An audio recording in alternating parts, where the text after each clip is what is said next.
La reina Isabel I no era solo una reina, era como una leyenda viviente. Se hacía llamar la Reina Virgen, usaba vestidos elegantes cubiertos de joyas y gobernaba con una mente aguda y manos firmes.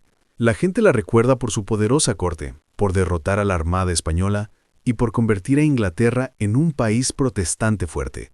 Pero detrás de toda esa belleza y poder, bajo el espeso maquillaje y las perlas brillantes, había una mujer llena de miedo, orgullo y obsesión. Le importaba mucho cómo la veían los demás. Y cuando se trataba de mantenerse limpia, las cosas se pusieron realmente extrañas. En aquella época, la limpieza no era por salud, era por apariencia. Y la reina Isabel la convirtió en una especie de espectáculo. Creía que el agua podía enfermarla. Tenía tanto miedo de envejecer que trataba su cuerpo como si fuera sagrado, como si no pudiera ser tocado ni por el tiempo ni por el jabón. En esta historia escucharás 5 de las cosas más raras y sorprendentes que hizo la reina Isabel I para mantenerse limpia. Y la última, no la vas a creer. Azúcar. Isabel tenía un fuerte antojo. Azúcar. En ese tiempo el azúcar era raro, caro y venía de tierras lejanas. La mayoría de la gente nunca lo probaba en toda su vida. Pero para la reina de Inglaterra estaba por todas partes. No solo disfrutaba de los dulces, se ahogaba en ellos. Sus comidas reales incluían violetas confitadas, frutas cubiertas de azúcar, mazapán de almendra dulce y postres bañados en jarabe. Tener azúcar era una forma de mostrar poder y riqueza. Isabel no solo lo comía, lo usaba para mostrar el estatus creciente de Inglaterra. Pero aquí está la verdad impactante. Ese amor por lo dulce tuvo un precio terrible. En el siglo XVI, el cuidado dental era muy básico. Los cepillos de dientes eran ásperos y la mayoría usaba ramas, trapos o incluso cáscaras de huevo trituradas para limpiar sus dientes. La reina, sin embargo, tenía su propia receta especial. Una pasta de dientes casera hecha de azúcar y hierbas.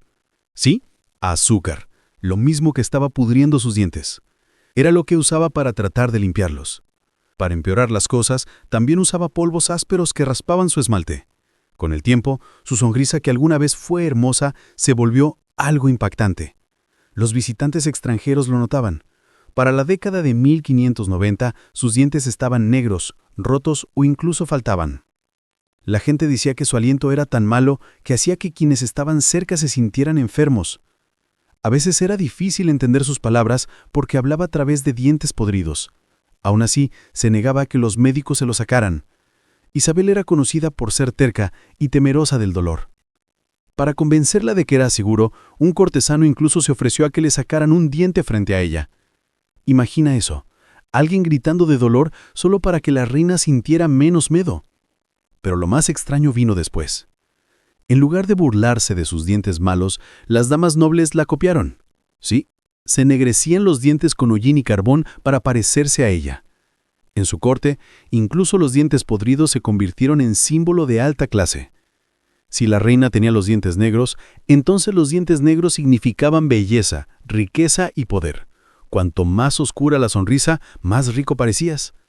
En su mundo, lo que hiciera la reina se convertía en moda. Incluso los dientes podridos se volvieron tendencia. Ese era el poder de la realeza. Baños. Tal vez hayas escuchado la famosa frase: «Me baño una vez al mes, lo necesite o no». Algunos dicen que la reina Isabel I realmente lo dijo. Otros creen que fue solo una leyenda. Pero de cualquier manera, muestra cómo pensaba la gente sobre la limpieza en el siglo XVI y lo extraño que nos parece ahora. En ese entonces, el agua se veía como peligrosa. La gente pensaba que el agua podía propagar enfermedades, debilitar el cuerpo y dejar entrar aire malo, algo que llamaban miasma. Este veneno invisible era culpado de enfermedades mortales como la peste. Para muchos, tomar un baño no era saludable, era peligroso. Así que la reina Isabel lo evitaba. En lugar de jabón y agua, tenía su propia rutina. Cambiaba su ropa interior de lino, llamada chiffs, a veces muchas veces al día. Se creía que la tela suave absorbía el sudor, la suciedad y los venenos de la piel. No hacía falta agua, solo ropa limpia. Cuando quería refrescarse, usaba agua de rosas, vinagre o mezclas de hierbas preparadas por sus sanadores reales. Sus doncellas aplicaban estos líquidos suavemente sobre su piel. Era un ritual lento y cuidadoso, no por salud, sino por apariencia. Su cuerpo se trataba más como un objeto sagrado que como humano. Tenía que lucir perfecto a cualquier costo. ¿Por qué no darse un baño real? Porque no era tarea sencilla. Sus palacios no tenían cañerías ni agua corriente. Si quería bañarse, los sirvientes tenían que sacar una enorme tina de madera, calentar muchos cubos de agua y reunir al menos a 3 ayudantes para verter, mezclar y preparar. Era como organizar un evento. Bañarse era raro, más un lujo que un hábito. Y aún así, la gente la llamaba limpia. Usaba cientos de vestidos de seda y terciopelo fino. Olía a flores y especias. Guardaba guantes perfumados, pañuelos aromatizados y exigía que su imagen se mantuviera impecable de pies a cabeza. Pero eso era solo la ilusión de estar limpia, no una higiene real. Sin frotar, sin enjuagar, sin jabón. Isabel no evitaba los baños por pereza o suciedad. Los evitaba porque el agua podía arruinar su imagen.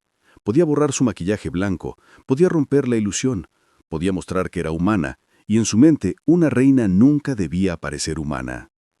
Maquillaje. El rostro de la reina Isabel es uno de los más famosos de la historia. Blanco como la porcelana, liso como una estatua y frío como la piedra. Pero esa no era su piel real. Era una máscara pintada cada día no para belleza, sino para poder. En su época, la piel pálida significaba riqueza, alto rango e incluso una bendición de Dios. Cuanto más blanco se veía alguien, más alto estaba en la escala social. Así que la reina llevó esto al extremo. No solo usaba maquillaje, lo utilizaba para crear un mito, una versión perfecta de sí misma que nunca podía envejecer. Su producto favorito era el cerus veneciano, una peligrosa mezcla de plomo blanco y vinagre. Hacía que su piel se viera impecable, ocultando cicatrices, manchas y sombras. A medida que su rostro real se deterioraba, ella solo añadía más capas de pintura, cada vez más gruesas hasta que parecía congelada como una máscara. Pero eso no era todo. Para sus labios usaba colores rojos brillantes hechos con mercurio, una de las sustancias más tóxicas de la Tierra. Cuanto más lo usaba, más enferma se ponía. Su humor cambiaba, su memoria fallaba, su cuerpo se debilitaba y a veces sus manos temblaban. Eran signos de envenenamiento por mercurio. Pero la reina nunca supo que se estaba envenenando poco a poco cada vez que pintaba su rostro. ¿Por qué seguir haciéndolo? Porque su cara no era solo suya, pertenecía a Inglaterra. Su imagen era su fuerza, la hacía parecer eterna, divina, intocable. No permitía que los pintores mostraran su verdadero rostro. En cambio, los artistas tenían que copiar patrones oficiales basados en retratos de su juventud. Sin importar cuán vieja se hiciera, sus cuadros siempre la mostraban igual. Joven, lisa, perfecta, eterna. Incluso se negaba a verse con luz natural. Las velas y las sombras ayudaban a ocultar la verdad. En sus últimos años, su rostro era tan delicado que la gente susurraba que tocarlo podía hacer que el maquillaje se agrietara y cayera. Apenas se lavaba la cara. ¿Por qué lo haría? Lavarse significaba borrar la máscara y mostrar a la mujer débil y envejecida que estaba bajo la imagen de la reina virgen. ¿Sabía ella que la pintura la estaba matando? Los historiadores aún lo discuten, pero una cosa es segura: eligió la máscara por encima de su salud. Estaba dispuesta a destruir su propio cuerpo solo para mantener viva la leyenda de Gloriana. Para comprender de verdad la limpieza de Isabel, hay que ver su mayor miedo: perder el control. Cada parte de ella, su rostro pintado, sus guantes perfumados, sus aromas escogidos, no eran solo cuestión de belleza. Eran su forma de mantener el poder y ocultar la debilidad. En su tiempo, bañarse no solo era raro, se consideraba arriesgado. La gente pensaba que el agua transmitía enfermedades, y lavarse significaba exponer el cuerpo, tanto de forma física como simbólica. Se veía como algo blando, privado, incluso peligroso. E Isabel, que había visto cómo su madre, Ana Bolena, fue destruida por la corte, nunca se permitiría parecer débil. Para ella, un cuerpo desnudo era un cuerpo vulnerable. Por eso se mantuvo alejada del agua y creó su propia versión de la limpieza, hecha de perfume y ritual. Cada día se rodeaba de olores fuertes y dulces. Sus doncellas mezclaban agua de rosas, aceite de lavanda, vinagres aromatizados y brebajes de hierbas en las salas de destilación del palacio. No eran para limpiar su piel, sino para cubrir olores y dar la apariencia de frescura. Unas gotas detrás de las orejas, un toque en las muñecas, un paño perfumado escondido en la manga, y ella flotaba por su porte como un jardín de flores libres de olor humano. Llevaba pomanderos, pequeñas bolas decoradas llenas de hierbas y resinas, escondidas en su vestido o colgadas de su cinturón. Cuando los malos olores se acercaban, levantaba uno hasta su nariz y respiraba en el mundo seguro que había creado. No eran solo para su comodidad, también enviaban un mensaje: no soy como ustedes, no huelo como la gente común. Incluso su ropa era parte de esta exhibición. Sus guantes estaban perfumados, sus pañuelos empapados en aceites y sus vestidos eran rígidos y pesados, diseñados para cubrir su cuerpo y retener el aroma. Era conocida por regalar guantes perfumados a los cortesanos, un obsequio no de su tacto, sino de su imagen. ¿Y su cabello? Casi nunca se lavaba. Se pensaba que lavarlo era peligroso, sobre todo para alguien que usaba tanto maquillaje. Así que su cabello real era endurecido con agua azucarada y claras de huevo, luego empolvado. A medida que envejecía y comenzaba a perder cabello, probablemente por los años de veneno de plomo y mercurio, cambió a usar pelucas, en su mayoría rojizas, para mantener viva su apariencia. Pero bajo todo ese polvo y perfume, su cuerpo se estaba deshebrando. Años de maquillaje tóxico dejaron su piel delgada, marcada y llena de ampollas. La gente murmuraba sobre carne que se desprendía, llagas abiertas y un rostro demasiado dañado para tocar. Aún así, seguía aplicando más y más pintura. Incluso prohibió los espejos en sus habitaciones. Nadie podía ver la verdad, ni siquiera ella misma. Se dice que tenía un sirviente cuyo único trabajo era empolvarle los hombros en privado, para que nadie jamás viera su piel real. Isabel quedó atrapada dentro de su propia máscara. No se saltaban los baños solo porque fueran difíciles. Se saltaban porque significaban borrar la máscara. Lavar el cuerpo era admitir que era viejo, débil, humano. E Isabel había pasado toda su vida haciendo creer al mundo que era más que humana. En sus últimos años, incluso llevaba un bastón perfumado. Cuando pasaba junto a cortesanos con mal olor, lo levantaba hasta su nariz, no solo para bloquear el hedor, sino para recordar a todos: soy la reina, no soy como ustedes. Su cuerpo ya no era solo carne y hueso, era el símbolo de la corona. Tenía que permanecer perfecto, aunque la verdad debajo estuviera arruinada. Para Isabel, estar limpia no tenía que ver con la salud, tenía que ver con mantenerse intocable. Desde afuera, los palacios de la reina Isabel parecían un paraíso en la tierra. Grandes muros de piedra, techos dorados, alfombras de terciopelo y salones llenos de música y seda. Pero al dar un paso detrás de todo ese espectáculo real, se veía algo mucho menos bonito. No había baños, ni lavabos, ni cañerías. Exacto, detrás de toda la belleza, la reina vivía en un lugar que olía a alcantarilla. Su retrete privado era una elegante silla de madera llamada closed stool. Por fuera parecía fino, pero debajo del cojín solo había un recipiente de cerámica para los desechos. Tenía que vaciarse a mano, limpiarse y perfumarse varias veces al día. Y no lo hacía un simple sirviente, lo hacía alguien con poder real, el Groom of the Stool. Que el título no te engañe, este hombre no era un limpiador, era un noble de confianza, elegido por su lealtad y discreción.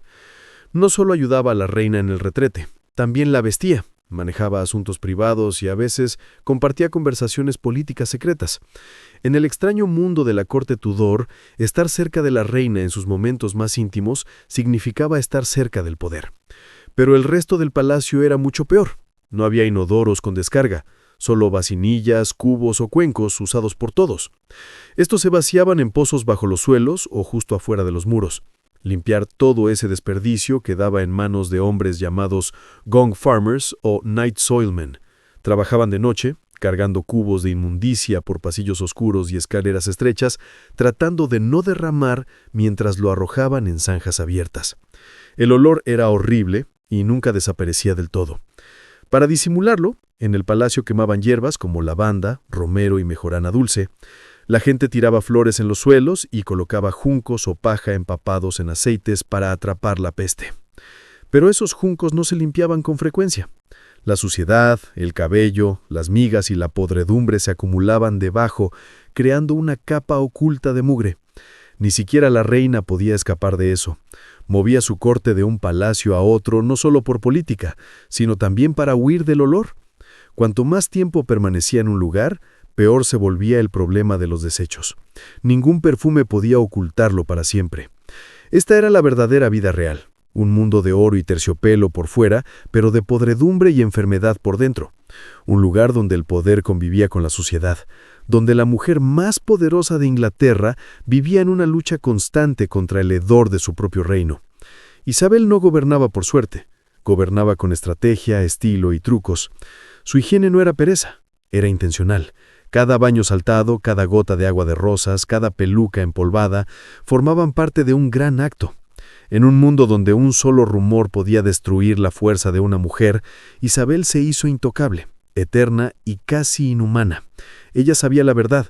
Un baño podía romper la máscara, el agua podía lavar su poder, un rostro descubierto podía invitar a críticas, un cuerpo real y envejecido podía arruinar la imagen perfecta que había construido durante décadas.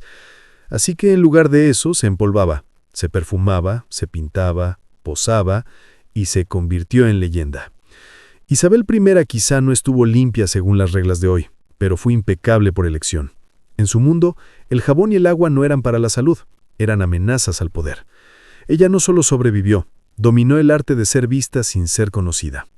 Al final, su verdadera limpieza no estaba en su piel, estaba en su imagen, y para una reina, la imagen lo era todo.